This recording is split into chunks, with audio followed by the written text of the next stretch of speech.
Hello and welcome to the John Ark Show. Today's episode is called How Thieves, Con Men, and CEOs Hide Their Stolen Money. If you're a thief, a con man, or a crooked CEO who engages in illicit activity, then the first step is always stealing the money, and the second step is hiding it so that the tax man and other people who are even shadier and more criminal than you don't steal it from you. Today we're going to discuss how thieves, con men, and CEOs hide their stolen money. Before I begin, I want to encourage you to subscribe, like, follow, and comment on the show. Also, I'd like to tell you that the show is sponsored by HollywoodIsCalling.com. It's a company which allows you to purchase live calls with real CEOs. With real celebrities, and you can do so with calls that are 15 seconds long for $19.95 or $29.95 for a 30-second call. It's a lot of fun to purchase a call for yourself or for somebody you know as a gift. Remember, all the calls are live, so that you can talk to them live, or you can send the call to voicemail and then play it back for your friends. Give it a try. It's HollywoodIsCalling.com. Now let's get started. The general estimates are that the amount of illicit or dirty money sloshing throughout the economy is probably twice the amount that we see in the legitimate or straight economy. There is a vast amount of dirty money out there. The reason there's so much of it is because it's all stolen and taxes are never paid on it. That means it grows, often with compound interest, at a much faster rate than taxable income does. Today we're going to have some fun talking about how a lot of that dirty money is hidden, oftentimes right out in the open. So the first option is real estate. It's one of the largest and most substantial mechanisms for the transfer and concealment of dirty money around the world. Real estate has a lot of advantages. First and foremost is that if you can properly conceal the true ownership of that real estate and nobody ever figures out that it was bought with dirty money, then it's a great way to move money into the United States or some other Western country where it is far less likely to be stolen by some dictator or corrupt president.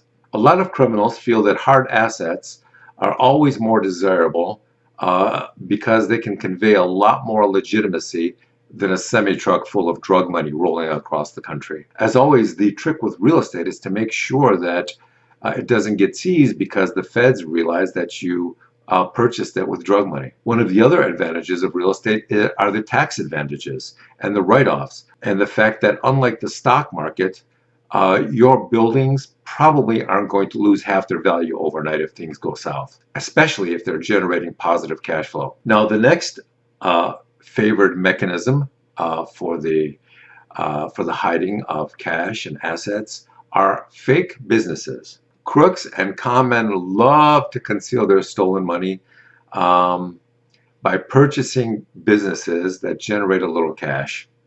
They'll take control of it and then use it to blend their own illicit money with the legitimate cash flow being produced by the business in a way that allows them to launder tremendous amounts of money.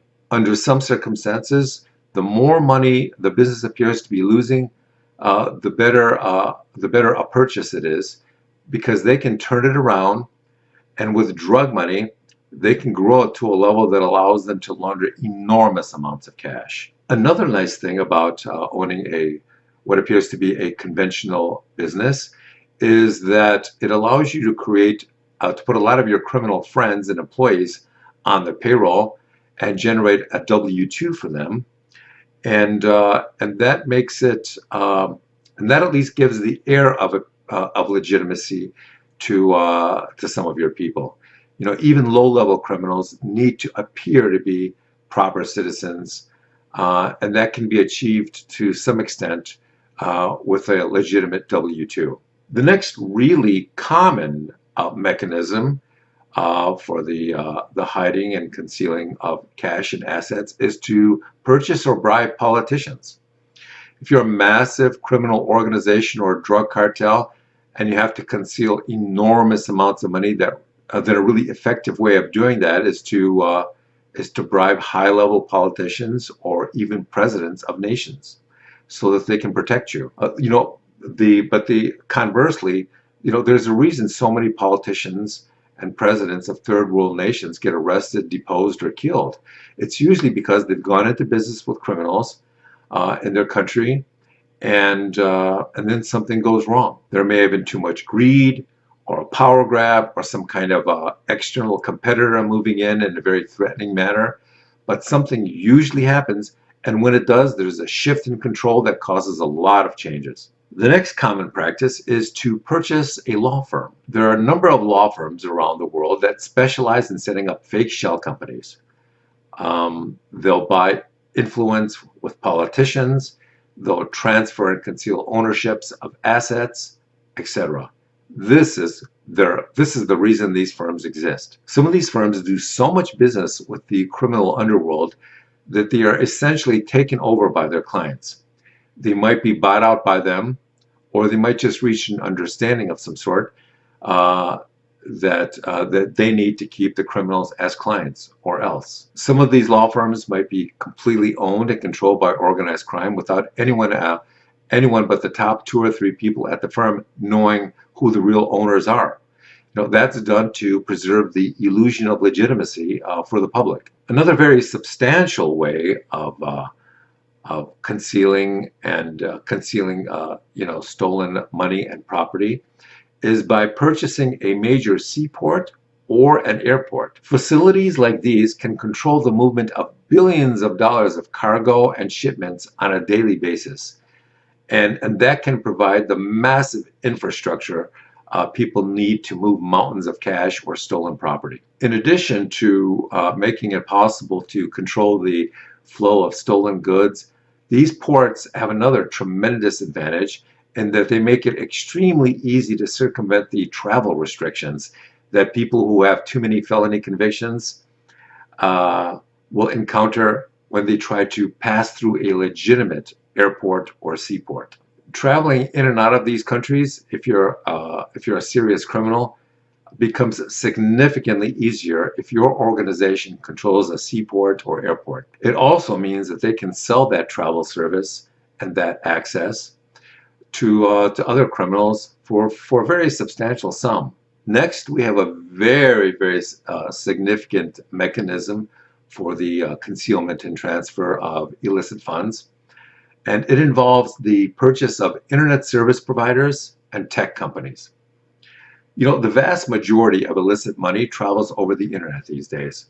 Sometimes it's a wire transfer, sometimes it's done via Bitcoin. And sometimes it's just done with the sale of stolen products or services that are actually being sourced by criminal organizations that control it all. If you want to really control and exploit the movement and ownership of an immeasurable amount of wealth, then you have to own something more powerful than a politician, bank, or a conglomerate. You have to own a tech company or an internet service provider that allows you to control and move vast oceans of wealth. It always makes me laugh when I see how arrogant and proud the founders of tech companies are when they sell their company or technology for far more than it could ever be worth to some customer who's terribly eager to pay that obscene amount. Most of these people still believe to this very day that the reason their technology company or their internet service provider sold for so much money was because it was just so brilliantly conceived and executed. Most of them are clueless. Most of these owners don't have an idea of what really happened. They have no clue that their company was purchased by an organized crime cartel that's probably going to use it to move more stolen money than has ever been possible before in the history of the earth. Another nice thing about tech companies is that they provide, a convenient cover, an air of false legitimacy to the outside world. A lot of people never really think of tech companies as being mechanisms for the laundering of vast sums of money. So if you really want to transfer, conceal, or launder an ocean of illegal cash or assets, then the absolute best way to do it electronically is through the ownership of tech companies and internet service providers. It's probably a lot cheaper than buying a port or the president of a country. Thank you for watching, and we will talk to you soon.